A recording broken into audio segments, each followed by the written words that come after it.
We want to welcome Mr. Charles Shaughnessy to the Jimmy Star Show. Hello and welcome. Hello, thank you, Jimmy. It's great to be here.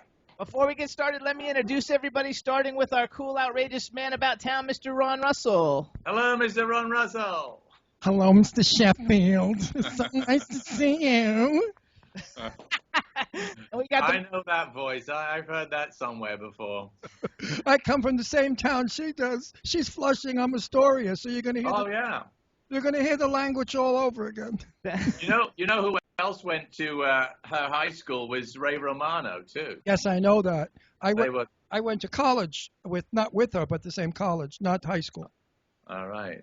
You gotta love it. Then we got the man behind the boards, Mr. Chad Murphy. Charles, welcome to the show, sir. Hey, Chad. Nice to be here. Thank you. And Ron, that was a great Fran Drescher, no doubt. I can do it. If I really let it go, I can sound worse than her. Right. But I don't want to. Years it took me to learn to get rid of that Astoria accent. But Charles, now hang on. We got a chat room full of people. Say hello to everybody in the chat room. Hey, everybody in the chat room. There you go. All right. I have to let Ron talk because he's like having a nervous breakdown. Because I love you to death. I love your show. I know every episode backwards. I could tell you dialogue. I know everything about everybody. I am totally madly in love with Fran Drescher, that bitch, because she never calls me back. I have asked her a million. Everybody's been on that show. Lainey Kazan is my buddy. Okay? Right. Ray, I interviewed Ray when she came here to New Hope with Joe. Renee Taylor, I'm talking about. Right. And anyway, I wanted to tell you, I have a job for you maybe. You have to get your agent to go after this. Barbara Streisand is doing Funny Girl. They need a leading man to play Herbie Summers. You are Herbie Summers. Well, there you go. All right. You and Barbara Streisand would be, and listen, I'm going to call Lainey up and tell Lainey to call her best friend, Barbara Streisand. Okay, it's a deal. To get you the job. I'll run it by them, It's not a bad idea. I'll run it by my agent. I've got an agent in New York, and I'm sure he knows what's going on there, so we'll try it. Charles, you'll have to lose the English accent because Herbie was from Brooklyn, but you could do that. That's okay. He could teach you Brooklyn accent. After years of hearing I can handle it. I can do my Brooklyn. I would think do my Brooklyn accent. It's going to be a hit movie because they're thinking of having Lady Gaga play Gypsy. So they're going to have, it's going to be a great cast. Of course, Barbara's going to do it Jewish because she said the other one was waspy. And in fact, Gypsy Rose Lee was Jewish. And what the hell was the name? I forgot. Hodes family or whatever. Right. It's going to be exciting. I would love to see you in it. Now, about you. I watched this show with this girl that I think I worked with once in a beauty salon, which I'll talk to her about when she comes on the show, in Queens. I worked for a shop very briefly on Utopia Parkway called Altissima. The girl in the shop was Fran. I'm positive it was Fran because of the voice, the jokes, everything was the same. Never dreaming that she would become Fran Drescher, who she and, oh, by the way, her ex-husband was on our show too. Right. Created this fabulous show. Now you pop in. Who the hell knew you? I never knew you. I never saw you before. I mean, if you did work, you didn't become the star you are now. Right. And I thought to myself, it's an idiotic show. The dialogue is really stupid. The accent I know because I grew up with it. It's never going to hit. Well, it hit. And Charlie, you hit. Everybody that I know in this business, I mention your name, love you. What you did with those what you did with those with that dialogue, right? The class you gave it, the sophistication, the way you held off without insulting her, the way you moved, you were brilliant. You only brought out Fran's other qualities. It was a wonderful makeup. Well, thank you. I'm blushing. You may not be able to see on this camera, but I'm blushing from head to toe. Oh, I am a fan. I fought for divorced. I had. Happily Divorced. Peter came on our show. I was fighting for Happily Divorced because Jimmy and I are gay. We're married. And I thought it was about time that we gay people get to see something for us. Not always the straight people get everything. So I fought with them for a long time. But I want my audience to listen to the names of the people on that show. What the hell is it? Drum roll. No. Here we go. Of course, it's Charles Shaughnessy, who played Mr. Sheffield, and Fran Drescher, who played the nanny. who was Fran Fine. Then Renee Taylor, who played the mom. Lauren Lane played the snobby bitch. Who's this now? I'm looking at. And Morgan. How do you say her last name? Gilbert. Played Gilbert. the old lady. She played the Annie Gilbert. Gilbert. right. And then Annie Gilbert. Nicole Tom played the eldest daughter. Marlene Zimmer. Madeline. Madeline Zimmer. I need glasses. Actually, Madeline's coming on the show. Oh, Madeline. She's great. Yeah. She's doing Dear it. Maddie, after we finished the show, she went on to work quite a bit afterwards. And the next time I saw her, I turned on the TV, and there's this much older Maddie, who I still think of as my other daughter. And there she is, stark naked, straddling David Duchovny in the pilot episode of Californication. I almost had a heart attack. It was like the hardest thing a dad can watch. I love it. I have 2 names more to go. Then we have Ben Salisbury and Raquel Chagall. Rachel. Right. Rachel Chagall, who I believe was Fran's real friend from growing up in Flushing. Yeah. Yes. Yeah, I mean, she was a real pal, and she had known Renee for a long time too. I think Renee may even have played her mother in something beforehand. So there was like a lot of kind of kismet about the whole thing. I interviewed Renee. I knew Renee twice from other things, functions in L.A. we'd gone to, and then when she came to New Hope to do her show, which is fabulous. Pennsylvania. We're in Pennsylvania. Yeah. Which is her show is fabulous, by the way. It's her memoirs about lost 10 pounds or something 100 times, something like that. And she was a riot. And of course, Joe was there, Joe Bologna, her husband, who is probably one of the nicest human beings on planet Earth, a really gentle guy. It's a happy family.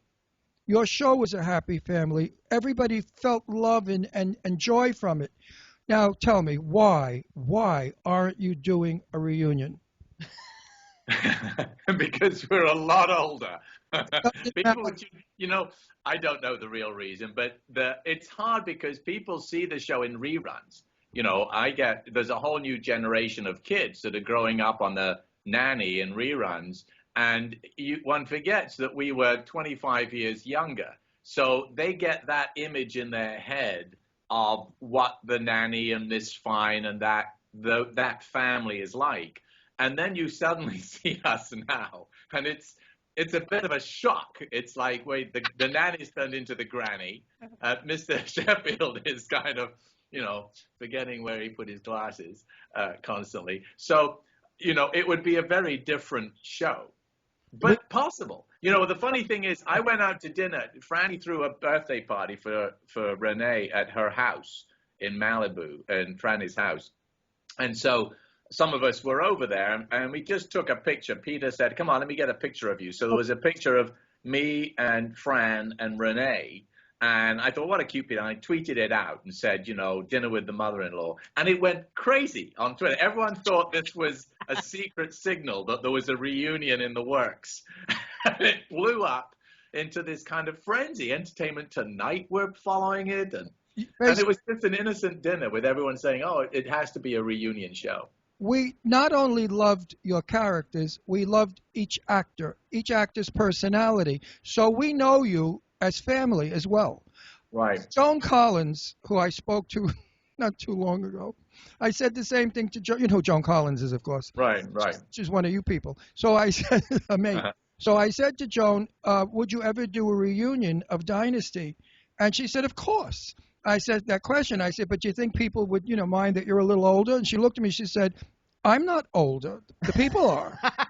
Right. God bless her. Yeah, she looks the same. I mean, Yeah, I mean, you're right. They've just done a reunion of Family, which was it? All in the. What's the one they did with? Family Ties. Family Ties. Family Ties. The one with the 3 kids.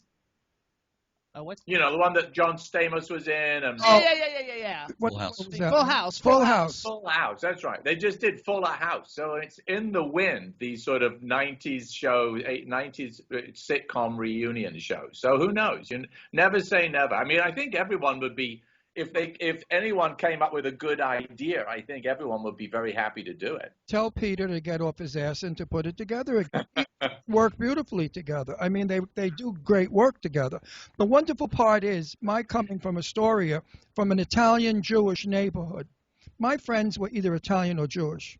So I would be in all their houses, and so many of the mothers were exactly like Renee, with the plastic on the furniture, Right.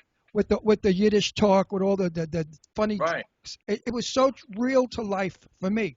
Most people might think of it as fictitious or fun. No, to me it was It was real. I know. my I mean, we had trouble when it started. After the pilot, they got inundated with angry letters saying this is a terrible caricature of a Jewish mother and Jewish family, and it's really kind of racist and anti-Semitic.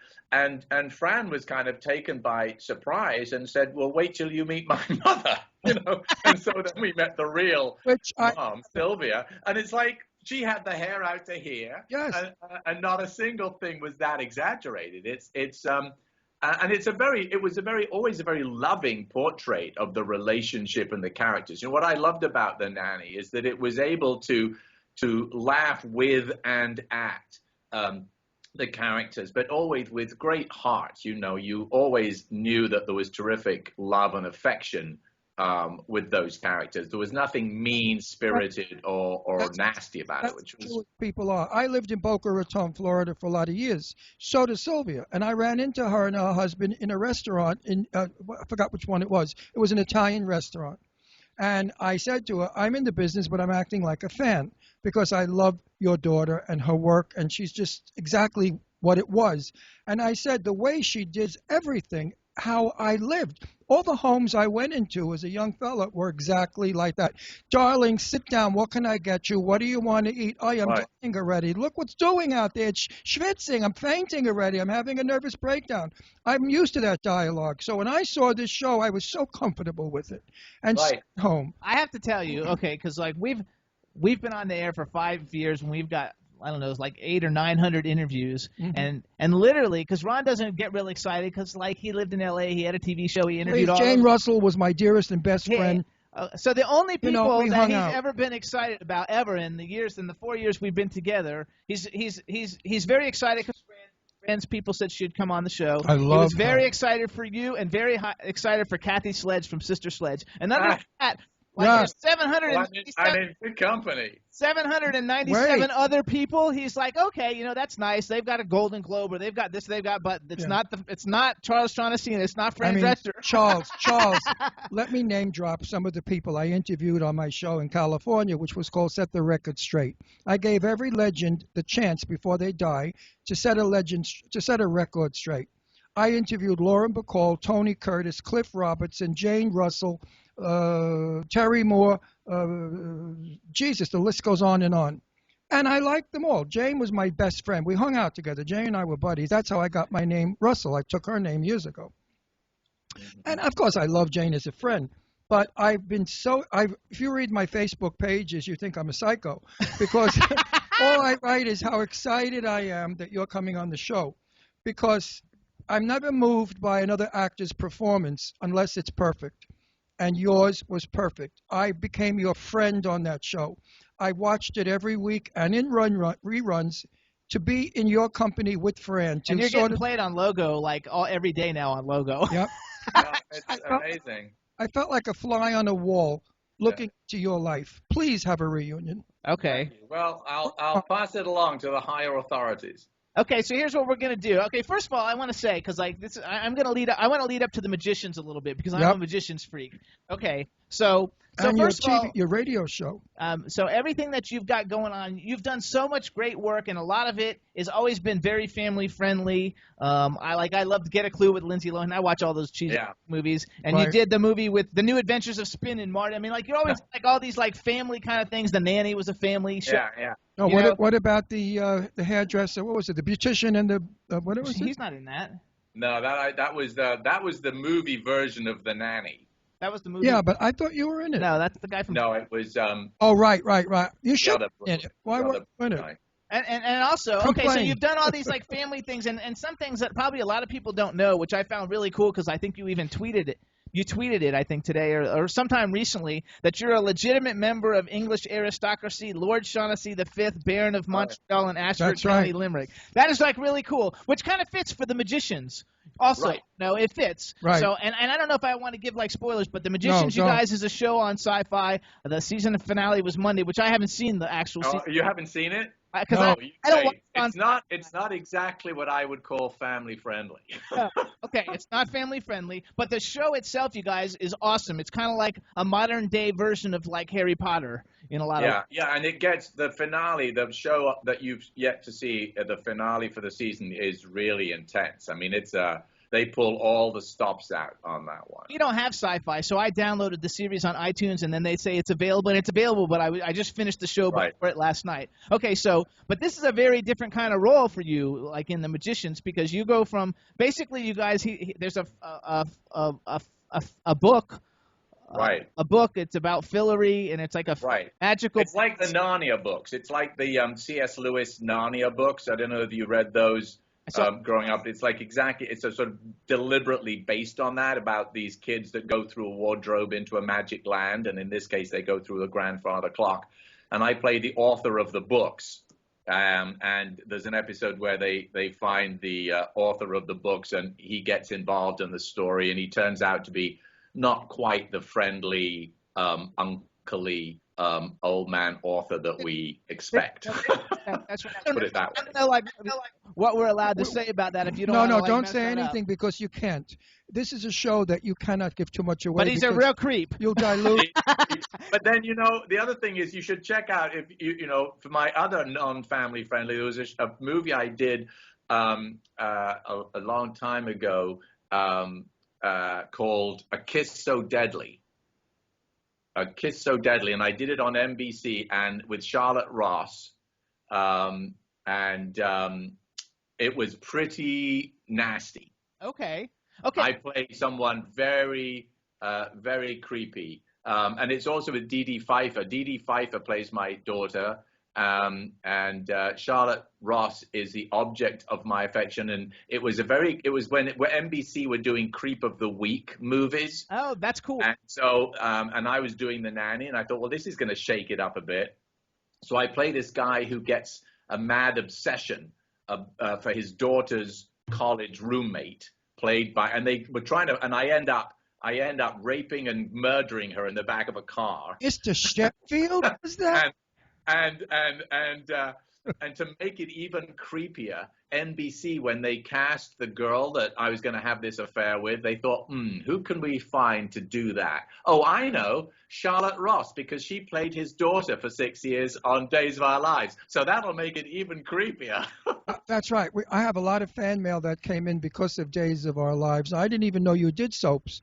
And my fans told me. Actually, you did it a lot. You were on Days of Our Lives. I was on for 8 years. I went for 3 days, and I was there for 8 years, which is why no one it was great, because it was a great job, and it was a backwater. You kind of had your own universe that you were very successful in, but no one outside of it knew about it. So when I left, I was able to do The Nanny because no one knew who I was. If they hadn't seen the soaps, I didn't tell them about it. And so I was able to kind of start all over again. But it meant that no one knew me. I went on to the sort of auditioning scene, and people were like, well, what have you been doing all this time? And I said, well, I've been busy elsewhere. A lot of the women, even guys, wrote in to my family. Charles Shaughnessy, I remember him from Days of, what a gorgeous guy, sexy hunk. You know, got the whole. Keep it coming. You got the whole Rock Hudson treatment. I mean, I have emails, and there he is. And I got all kinds of stuff on my. You got some picture of me. I look about 15 in those things. So wait, let's go back to I have to go back to The Magicians real quick. Yeah. Not telling anybody anything. Everybody just needs to watch it. First of all, we'll see. I don't know. Is it coming up for another season? Are you renewed? It's been renewed for season 2. They're going to start shooting end of June or somewhere in June. I don't know if I'm going to be back in it, but I'm not dead. So, That was going to be my next thing. Since I didn't see the last episode, I don't know if you're dead or not. I'm not dead. You're not dead, so there's a good spoiler.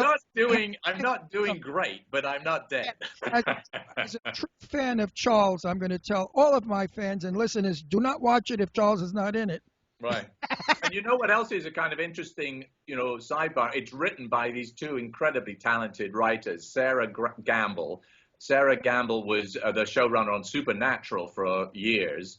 And then the co-executive producer writer that she works with, her partner on it, is a man called John McNamara, who wrote Trumbo, the movie Trumbo. Great that movie. Got all that recognition this year in the Academy Awards. So they're two superb writers behind it. I was going to do a new radio show, and I was going to call it T-Radio V. But I figured nobody would listen to some show with a name like Actually, that. though, Would you do that? Would you ever have a show by that name, Charles? I think T-Radio V, radio in TV, is actually a very smart idea. And I thought that it was, it's kind of a neat idea. It's like this. It's like doing a radio but a video radio show on the internet, I think is incredibly smart.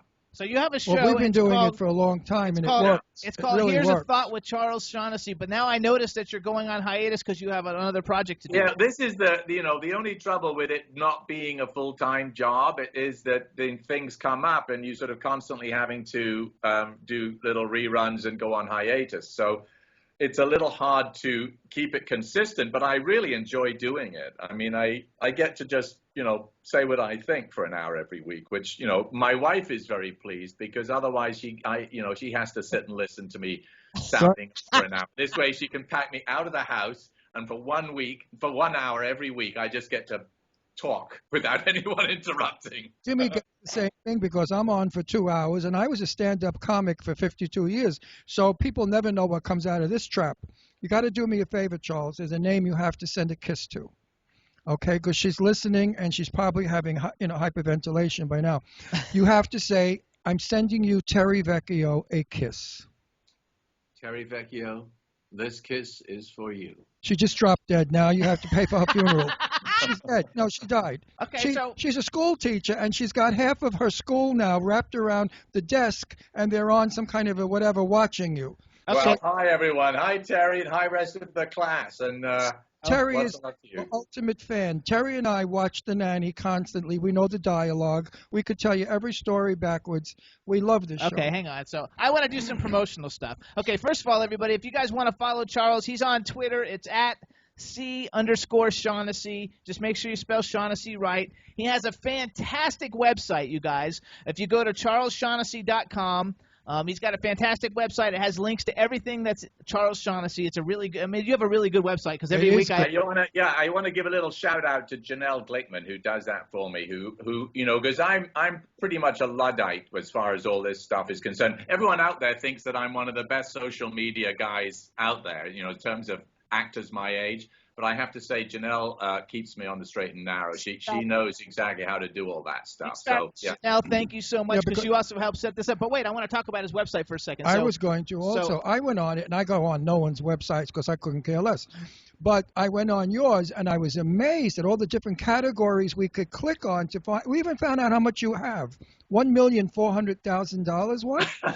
Well, unfortunately, it's like that's a little less than I had about 2 months ago. No, maybe a bit more, like 3 months ago, I clicked on that site and I had something like $36.8 million. Oh, that's better. Look at. So I'm a little disappointed now, but it was nice while it lasted. Listen, I enjoyed it for like 2 months. I had 36.8, so I was very enjoyed life for those 2 months. So I want to say, though, because this is really one thing I always find admirable is like a lot of celebrities, not everybody does a lot to help the community and do things, give back, and you do work with At Youth Risk. But if you go on your website and click on, you have an Amazon store. And, right. And if you click on the Amazon store and buy things from your Amazon store, a part of the portion of the proceeds goes to diabetes research, which I think is a huge problem in America now. I think the fact that you do that is really cool. So I really just am bringing it up just to say. It's kind of neat. And so whenever I go to buy anything on Amazon, I go through my own store, and that's what happens. It like kicks some money into diabetes. And yes, you're right. I do work with youth at risk through the Robert F. Kennedy Foundation out of Massachusetts, kind of your side of the coast, your side of the country in Massachusetts. And also I work with a family crisis center here called 1736 that is incredible. It's entirely volunteer. It's completely, they take care of everything that a family running from abuse needs, from shelter, food, clothes, legal help, education, the rest of it. They place, if kids need to be relocated, they'll do that. So those two organizations, I'm really delighted to do whatever I can for. And I love what Fran does for the gay community. She was at the Philadelphia Gay Pride last year. Fran doesn't have to do that stuff. She always talks well, and even the subject matter of most of her shows brings gay people into the world so that the people know that we are here and that we are nice people.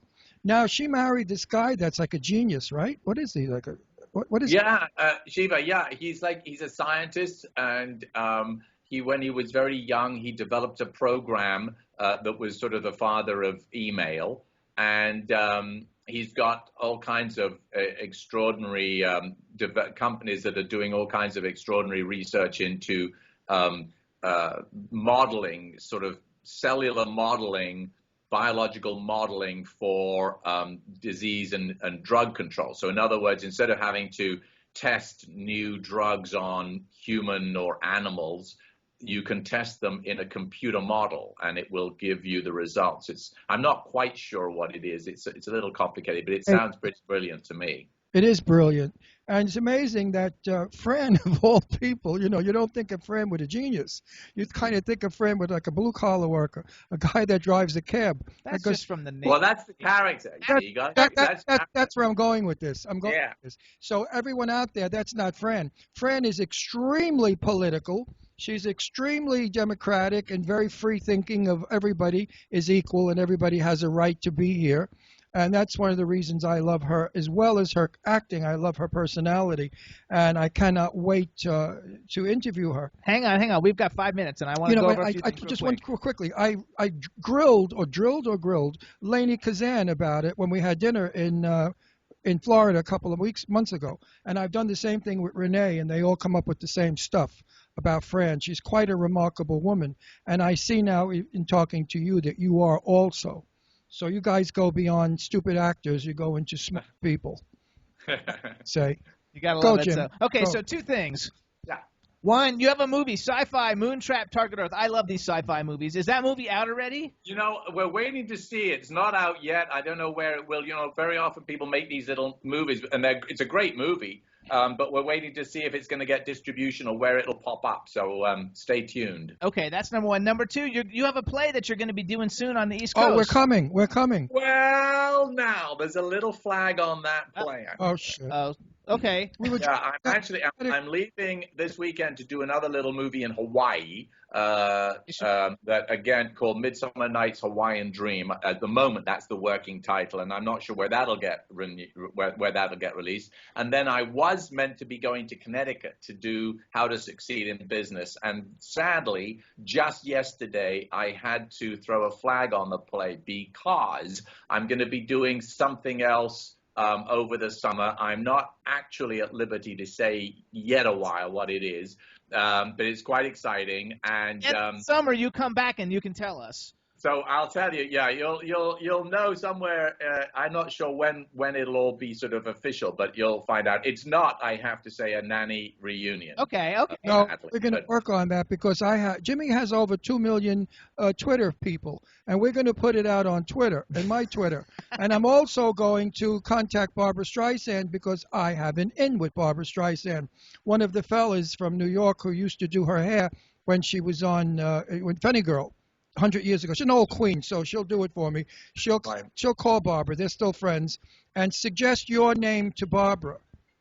Great. But well, bring it on. I'm going to do it, Charles. I'm going to do it, Charles. All right. I hear Barbara's sometimes nice and sometimes difficult. If you get her at the right moment, she's nice. Right. We want to see you in Funny Girl. Oh, I would love to see you in Funny Girl. Yeah, that would be amazing. And I have a feeling they've got some other names on their list. Oh, they have many names. They have many names. That's okay. But the fans want to see you. But wait, you know what you got over them? You have the association of being with the Jewish woman. Right. Barbara's playing this very, very darling. It's Jewish already. I'm going to do it. That's how she's playing it, extremely Jewish. Right. And people will understand you with her because of Fran, rather than put in a waspy Irishman. Right. Who Barbara's trying. It was great because I had the advantage because my wife is Jewish, so people would wonder how Mr. Sheffield knew all these Jewish phrases, and I had a very funny experience when the Nanny first started. I actually went to Rosh Hashanah services with my wife, and there was such a buzz during the service, people leaning around and going, "What is Mr. Sheffield doing here?" And they were all looking for the Nanny, assuming that I'd come with the Nanny. But they couldn't work out why I was at this Rosh Hashanah service. It's the same thing with me. I'm Italian. I worked in beauty salons in Forest Hills, Queens, all Jewish. My customers were all Jewish. I loved them. We used to sit on each other's laps and talk while we did hair. And I learned every single Jewish expression. So people today say to me, "You're not Jewish, but you sound Jewish." Right. So I'm going to tell my friend to tell Barbara you are Jewish. All right, good. Well, God bless you. Thank you. So here's what we got to do, everybody. Please check out CharlesShaughnessy.com. If you want to buy anything on Amazon, go through the link on his page, and then portion of the proceeds will go to diabetes research. Check out everything he's in. Hopefully soon we're going to see Moontrap, Target Earth. Watch the Nanny reruns. You got to watch The Magicians. Yeah. Him on Twitter at @C_Shaughnessy. We want to thank you for coming on the Jimmy Star Show. We definitely want you to come back at the end of the summer so you can tell us about all your cool projects. And it's a deal. Thank you, Jimmy. Thank you, Ron. Thank you so much, both of you. Thank you for not completing, but helping my bucket list. All right, terrific. Nice to see you guys, and thank you, Chad. Chad in the room. There you go, Chad. All right, Charles. Have a great weekend. Thank you, Safe Charles. travels to Hawaii. Bye-bye. Bye now. Gotta love it. Yay, everybody. So what a nice interview. What a nice guy. I'm so happy. Ron's happy. Oh, I met Mr. Sheffield. Everybody in the chat room, thank you so much. Thanks, Cindy, for saying great show and Goddess. Everybody in the chat room, we had a great time. Chad, you're a rock star. We want to thank everybody for tuning into the Jimmy Star Show. Next week we have Sean Kanan coming on the show. It'll be a lot of fun.